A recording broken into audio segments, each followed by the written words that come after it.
eu quero pedir para os irmãos que possam lembrar desse momento, dessa mensagem, primeiro no entendimento da nossa reforma. Hoje nós vamos trazer uma mensagem que traz um pouco sobre isso, mas não é um culto da reforma. Nós tivemos diversos cultos da reforma essa semana, não na nossa igreja, mas em todas as igrejas presbiterianas, e aqueles que quiseram aprender um pouquinho mais se envolveram. E aí eu convido os irmãos para estarem participando dos estudos, principalmente da quarta-feira, que nós estaremos tratando muitos assuntos sobre a nossa reforma. Por quê? Porque a nossa igreja está num momento de reforma. Essa reforma não é uma reforma física, é uma reforma espiritual. A nossa igreja está se preparando para a organização. E nós precisamos entender todo o contexto de onde nós viemos para saber para onde nós vamos. Nós temos a consciência para onde nós vamos. Nós vamos para o reino, porque nós somos, conforme a palavra de Deus, nós somos salvos. Mas nós precisamos entender todos esses passos. Porque não é simples. Não é só chegar à porta da igreja e falar, olha, eu sou convertido. Mas nós temos a certeza do que nós estamos falando, da nossa doutrina, o que nós conhecemos. E antes de tudo, entender que nós estamos aqui para um propósito. E por isso, eu sugiro os irmãos que leiam o livro Uma Igreja Peregrina. Esse livro é o livro do reverendo Alderi Souza Matos. É um livro muito bom. É um livro extenso, bastante extenso, mas ele traz a história da igreja presbiteriana no Brasil de 1959 até 2009. Nós precisamos entender cada passo. Nessa obra, o reverendo Matos, ele atribui, antes de tudo, a perseverança e o crescimento da igreja e os seus desafios. Não é fácil passar por uma reforma. Não é fácil passar por algo novo. Lembre-se que alguns chegaram no Brasil, no caso de Simonton, quando ele chega no Brasil, ele chega falando inglês, numa cidade que ele não conhecia, com uma cultura que ele não conhecia, com um clima que ele não conhecia, tudo novo, para tentar inserir essa nova doutrina. Lembre-se que na época o Brasil passava por um momento em que a igreja evangélica, a igreja protestante, ela era proibida no Brasil. Então, com isso tudo, houveram muitas batalhas. Essa herança é uma herança de perseverança, de luta. E essa igreja peregrina somos nós hoje. Nós temos esse DNA peregrino. Nós temos esse DNA porque o peregrino não é simplesmente você chegar em um lugar, é você estar se preparando de ponto em ponto, de lugar em lugar, de cidade em cidade, sempre trazendo a doutrina. Então, meus caros, nós precisamos entender que esse espírito de reforma faz parte da igreja presbiteriana. E nós somos reformadores a todo tempo. Nós nos deparamos com pessoas que não conhecem da doutrina, pessoas que não conhecem o Evangelho e pessoas que precisam ouvir a palavra do Senhor. Antes de tudo, nós somos chamados para isso. Porque todos precisam ouvir a palavra de Deus. Isso é Bíblia. Nós só seremos e participaremos do reino. Cristo só voltará quando todos os escolhidos ouvirem a sua palavra. Por isso é importante, nós não sabemos quem são os escolhidos. Não está escrito quem é o escolhido. Por isso nós precisamos falar da palavra do Senhor para todos. Então, meus caros, eu quero destacar a essência do Evangelho hoje. A essência de princípios que baseiam a igreja presbiteriana. A fé em Cristo é o único caminho para a justiça e para a salvação.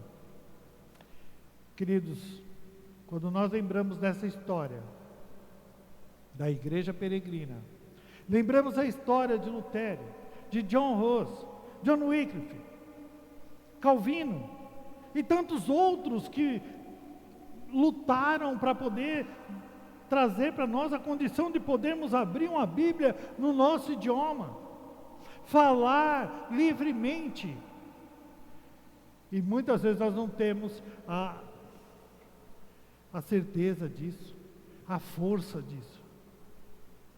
Lembre-se que lá na África existem regiões que não têm Bíblia traduzida. E quando eles recebem uma Bíblia com alguma parte traduzida na língua deles, eles choram, porque é a palavra viva, a palavra verdadeira. Quando nós falamos da palavra de Cristo, ela é a palavra verdadeira. É isso que a reforma faz. Então, meus irmãos, eu quero convidá-los, diante disso tudo, a entender que nós somos herdeiros de uma tradição. Sola Escritura. Só Escritura, só Cristo verdadeiro é a centralidade da graça, da fé e da salvação. Só Cristo. Então, meus irmãos, convido a abrirem a palavra do Senhor na carta de Paulo aos Romanos.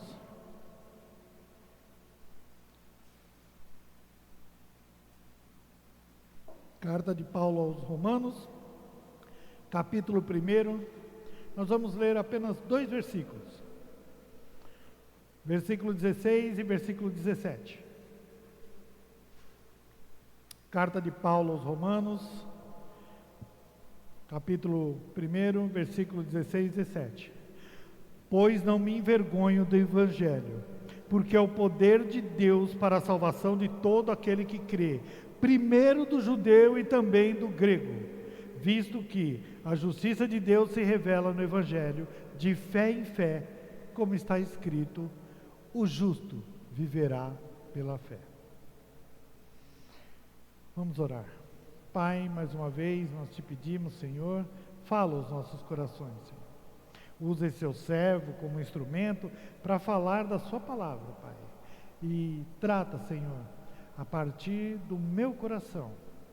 Fala também ao coração dos nossos irmãos, Pai, para que eles possam entender os pilares de uma reforma. Começa no interior de cada um. Assim eu te peço, Pai, no nome santo de Jesus. Amém. Como eu citei, meus irmãos, o nosso tema hoje é os pilares para uma reforma no interior individual, no interior de cada um. Nós, como eu disse há instantes, na nossa introdutória, nós somos reformadores. E a partir desse texto, dessa carta, Paulo está falando para uma igreja que foi fundada por Pedro, mas é uma igreja que ela era multiétnica. Pensa numa cidade grande, cosmopolita, que tinha vários idiomas, várias etnias, bem como eu disse agora, multiétnica. E com isso nós tínhamos algumas dificuldades. Assim como nós temos na nossa cidade, assim como nós temos no nosso estado.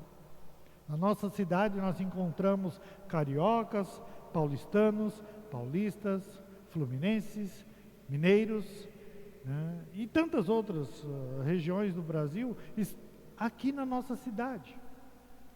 Então nós estamos falando aqui de uma cidade como Roma.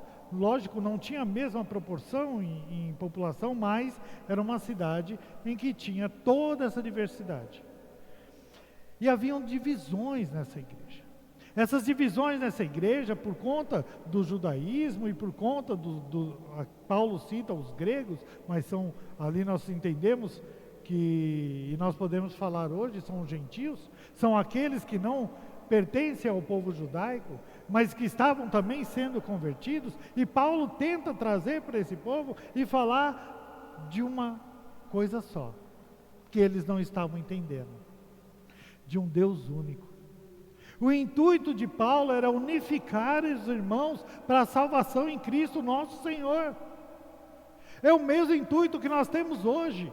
Como cristãos, nós temos que ter essa motivação de levar a palavra, de reformar, não reconstruir, reformar.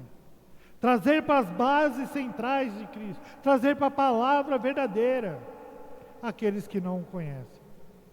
Então esse compromisso de Paulo, ele é absoluto, ele tem um propósito único, que é nos direcionar para Deus. Paulo fala de uma dependência de Deus, o reconhecimento a Deus, a submissão a Cristo, a autoridade de Cristo e a natureza do Evangelho. O Evangelho puro, que nós hoje de manhã estávamos citando. É nessa pureza do Evangelho, dessa palavra que transforma. E diante disso, meus irmãos, tem um comentário aqui do teólogo alemão Hermann Olsenheim. Se não me engano, é assim a pronúncia do nome dele.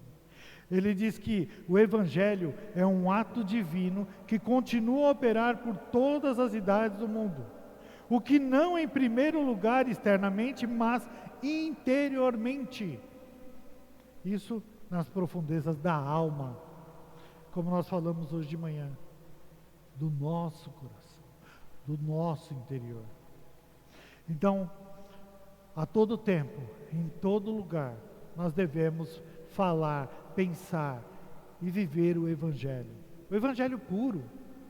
Nós não precisamos sair gritando, pulando, dando cambalhotas, não é isso, mas nós precisamos ter, antes de tudo, a palavra de Deus, a palavra de Cristo, o princípio de Cristo, o testemunho de Cristo. Paulo, quando está tratando para essa igreja, está falando com esse povo, ele está mostrando isso para eles. E é isso que nós precisamos mostrar. Eu dividi esse tema em 3 pontos. O primeiro dele é sola Escritura. Os reformadores lutaram por isso. A palavra de Deus como única autoridade. O princípio sola Escritura, somente a Escritura, foi a fundação pelo qual Martinho Lutero e os outros reformadores levantaram a sua voz contra os abusos da igreja medieval. Abusos que existem ainda hoje.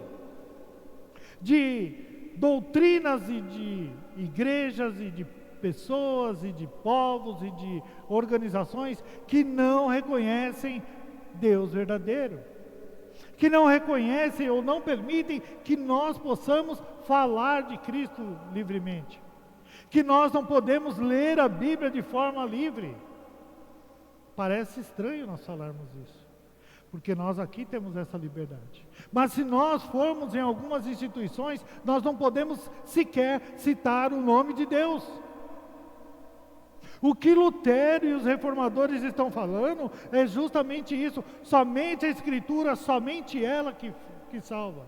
Somente ela que dá a direção.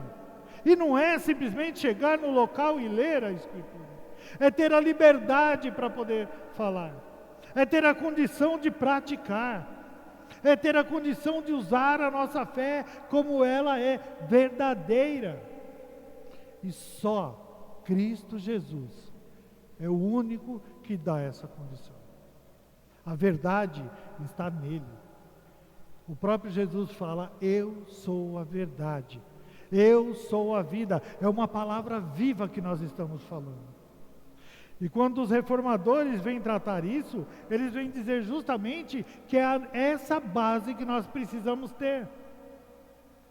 O reverendo Mauro Menster, ele fala ao tratar desse princípio que a Escritura é suficiente para guiar o povo de Deus em toda a verdade necessária para a salvação e a vida cristã. É necessário. Ele enfatiza que esse direito que nós temos. E não é um direito de legislação, direito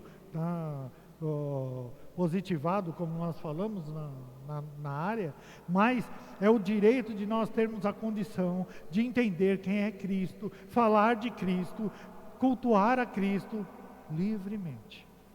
E falar para eles, e mostrar para todos quem é o Deus verdadeiro. É uma luta, mas é Cristo. É só Ele que nos capacita. É só a palavra dEle que dá essa condição. Quando o Menster fala desse assunto, nos seus comentários, ele fala que é valorizando o ensino bíblico e rejeitando as distorções que desviam o crente para o evangelho genuíno. Existem distorções que têm adentrado aos meios cristãos. Existem distorções que têm afastado o povo de Deus do que é melhor, de estar com Cristo. E nós precisamos nos afastar, nos libertar disso. Quando nós olhamos para a Bíblia, nós vemos os propósitos de Deus e o que Ele exemplificou para nós. Toda vez que Cristo fala, está escrito, Ele está dizendo dele. Ele está pontuando, fala assim, é assim, faça desta forma, siga os princípios. E muitos têm limitado, e muitos têm deixado de entender, de ler e de aprender. Nós precisamos voltar para essas práticas, da leitura da palavra, do estudo bíblico, para que nós possamos nos fortalecer, nos encher da autoridade que está fundamentada na palavra de Deus. É só ela que dá essa direção. Existe uma coisa que eu costumo comentar sempre com a minha esposa. Princípios são princípios. Pessoas de princípios são pessoas de princípios. Mas pessoas cristãs, além de ter o princípio, ele tem a direção de Deus. E nós precisamos seguir dessa forma. Nós temos princípios. Todos aqui nós sabemos. Mas e a direção a Deus? Nós precisamos buscar. Porque o princípio nós temos através da nossa índole. Mas a palavra de Deus, ela é única e nós precisamos aprender. Nós não nascemos sabendo ela, mas nós precisamos aprendê-la para nos fortalecer. Assim como Lutero também, nós somos chamados para permanecer firmes, lutar por essa reforma, lutar por essa palavra, lutar pela verdade. Às vezes nós citamos tantas guerras, tantas lutas, tantas batalhas, mas quais as que nós estamos enfrentando no nosso dia a dia? As batalhas de apresentar a palavra do Senhor, dela falar ao nosso coração, e nós nos dedicarmos a ela. Nós defendemos tantas coisas. Tem alguns, como eu, que defendem até o Corinthians, mas é a Cristo. Nós temos condição de defender a Cristo? Nós estamos preparados para defender a Cristo? Nós estamos preparados para, assim como John Hus, morrer queimado, dizendo que ele estaria morrendo, queimado. Nas palavras dele, hoje vocês assam um cisne, um ganso, mas virá um cisne que esse vocês não vão conseguir matar.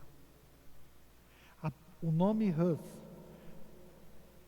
da língua tcheca, significa ganso.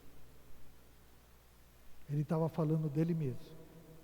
E estavam matando ele porque ele estava querendo seguir a palavra 100 anos antes de Lutero. Ele estava se dedicando assim. Você está pronto para isso? Para falar, eu me entrego pelo Evangelho. Eu dou a minha vida pelo Evangelho. Eu me entrego pelo Evangelho. Pois bem, nós talvez não façamos isso aqui. Mas existem povos e pessoas que estão do outro lado do mundo, que estão morrendo pelo Evangelho. estão se entregando, estão se dando e se doando. Onde a igreja mais cresce no mundo? Na Coreia. Existem pessoas lá que estão morrendo pelo Evangelho. Existem pessoas que estão espalhadas pelo mundo, que estão se dedicando a Cristo de tal forma que dão a sua vida. Nós estamos prontos e preparados para isso? Para nos dar e nos doar pela palavra verdadeira? Porque só a graça e só a fé são a salvação. Nós somos salvos mediante a graça de Deus. Sola gratia. E sola fide, só a fé, mediante a fé, é pela graça e pela fé que nós seremos salvos. Nós precisamos estar defendendo mais aquilo que nós acreditamos. Nós acreditamos em tantas coisas, defendemos tantas coisas, talvez não defendemos a Cristo que nos deu a condição de estarmos vivos, falando dele. Quantos aqui têm feito isso? Ou quantos aqui têm deixado na hora de falar e defender a Cristo, ele se resguarda, se esconde, se oculta? Como nós falamos, alguns são os agentes cristãos, né? Verdadeiro agente secreto. Aquele que quando vai falar de Cristo, ele se resguarda e ninguém nem sabe que ele é cristão. Nós precisamos nos dedicar ainda mais. Sola gratia, sola fide. Salvação é um dom gratuito de Deus. Nós somos salvos por Ele. Nós recebemos através da fé que Ele mesmo nos deu, para que nós possamos falar do Seu Evangelho. E nós temos deixado esse lado. O reverendo Roberto Brasileiro diz: a nossa fé é consequência da graça de Deus em ação, que primeiro nos ama e nos resgata sem merecimento algum da nossa parte. Nós não merecemos ser salvos. Nós não merecemos tudo que nós temos, mas Deus nos dá pela graça dele. Mas, como diz Paulo, mediante a fé. Se você não tiver fé, você também não receberá a salvação. Você não reconhece a Cristo. Você quer ser salvo? Você quer se libertar dos males? Você quer estar pronto, preparado, livre, liberto, sem males, sem doença? Faça isso. Tenha fé em Cristo. Se doe para Ele. Se liberte para Ele. Deixa Ele cuidar da sua vida. Não tente lutar contra algo que você não tem poder. Porque quando Ele quiser, você virá para Ele. Aí existem duas formas. Ou pelo amor, ou pela dor. Às vezes, quando nós lutamos, nós resistimos. Nós vamos ver que vai chegar lá na frente, vai ser irresistível. E esse irresistível pode ser junto com dor, com dificuldade, com sofrimento. Em Efésios 2, 8 e 9, Paulo declara: pela graça sois salvos por meio da fé. Isso não vem de vós, é dom de Deus, não de obras para que ninguém se glorie. Esse princípio nos convoca a uma dependência total de Deus, da obra redentora dele para a nossa vida, em tudo. É um relacionamento com Deus pautado numa gratidão e na fé pura, obediência, entendimento, compreensão. E só Cristo é o centro da nossa fé e da nossa vida cristã. Nessa reforma que foi feita, na reforma protestante, foi resgatada a centralidade de Cristo. Por isso que nós temos toda essa estrutura da igreja presbiteriana, toda essa condição de estarmos pregando com um púlpito centralizado, porque é o centro da palavra de Deus, é a centralidade. Por isso que nós temos um crucifixo sem uma imagem, porque Cristo está vivo. Tudo isso faz parte da nossa doutrina. Tudo isso faz parte do nosso entendimento. De um Deus vivo, que está ali pronto para realizar aquilo que é de melhor para nós. Mas a nossa fé precisa entender que cada detalhe da nossa vida depende dele. Cada passo da nossa vida é ele, é com ele, é dele para ele. Jesus é o único mediador entre Deus e os homens, é o único capaz de nos reconciliar com o Pai. Palavras de Alderi Souza Matos. Como reformadores, colocaram Jesus no centro, retirando do altar as práticas, as imagens, as figuras, tudo que nos desviava da adoração verdadeira. Nós não precisamos ter imagens. Nós não precisamos ter ninguém para alcançar a Deus. Cristo já fez isso quando ele morreu na cruz. Quando ele estava na cruz, nós lemos várias e várias vezes, o véu se abriu, nós temos o acesso direto a Deus, nós não precisamos de imagens, nós não precisamos de intermediários. Nós precisamos de Cristo Jesus, só Ele tem a condição de nos libertar. Muitos lutaram para isso. Lutero e tantos outros, porque eles queriam viver de uma forma simples, como João 14,6. O texto diz: Cristo é o caminho, a verdade, a vida. Ninguém vai ao Pai, senão por meio de Cristo, por meio dele.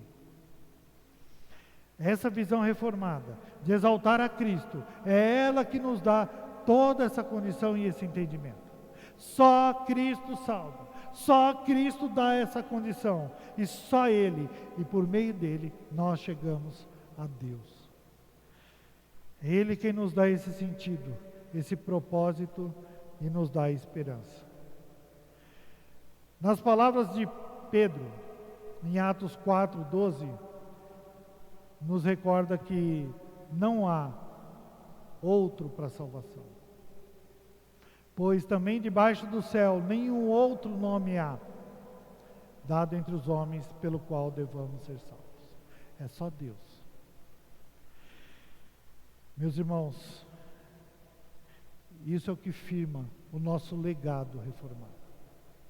Tudo isso que nós citamos aqui são as bases da nossa reforma.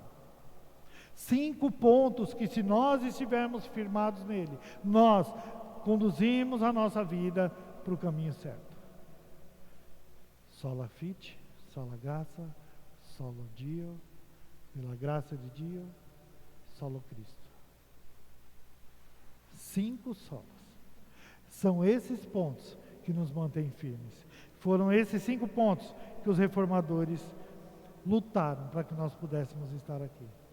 Quando nós paramos e olhamos os pilares da reforma, nós vemos que tudo isso nos inspira a viver uma fé sólida, centrada em Cristo Jesus. Nós temos um chamado, meus irmãos. O chamado de perseverar. O chamado de evangelizar. O chamado de confiar, de obedecer. O chamado de reconhecer a Deus como nosso único Salvador. 5 solas. 5 passos importantes que nós não podemos deixar de lado. E nós precisamos, dia após dia, estarmos fundamentados nesses passos. Ensino da Escritura. Confiantes na graça. Firmes na fé. Centrados em Cristo Jesus. A esperança que nós possamos ter esse testemunho de vida. Esse testemunho que vai ecoar valores reformados na nossa vida cristã. Condições de estarmos dia após dia crescendo na fé, tratando o que é mais importante, o nosso interior, uma reforma em nós. Pare, reflita, Veja agora tudo que você precisa reformar na sua vida. Onde você está depositando sua fé? Onde você está aprendendo? O que você está vendo? O que você está fazendo? Onde você está se apoiando? É assim que você faz essa reforma. Uma reforma não começa simplesmente do nada e acaba do nada. Tem coisas que precisam ser refeitas. Se você pegar um terreno pronto e quiser fazer uma construção começando do zero, você ainda vai ter que furar esse solo para fazer a fundação. Se você tiver uma construção pronta, muitas paredes você vai ter que tirar. Janelas você vai mudar. Assim é a nossa reforma interior.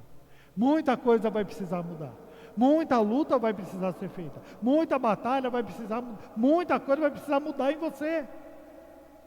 Mas com certeza, uma reforma depois de pronta,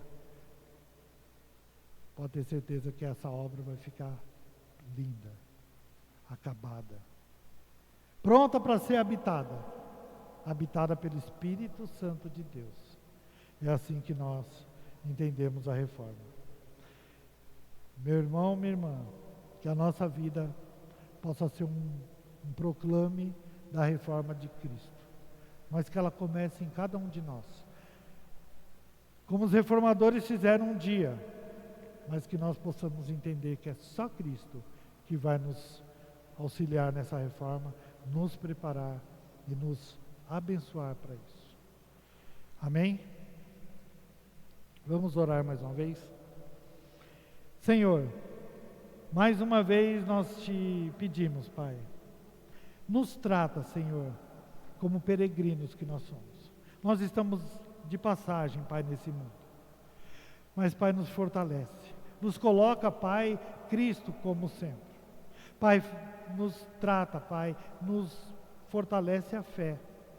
A fé que o Senhor mesmo nos deu, Pai. E o Senhor nos alimentou com ela. Abençoa, Pai, cada um de nós. Nos dá, Pai, a fonte do Espírito que é Cristo Jesus, Pai. Para que nós possamos estar cada dia mais fortalecidos e prontos, Pai, para reformar, Pai, não só a nossa vida, mas a vida de todos aqueles, Pai, que estão sedentos de ouvir, para ouvir a Sua palavra. Trata cada um de nós, Pai, nos dá uma semana abençoada. Assim eu te peço, Senhor, no nome santo de Jesus, amém.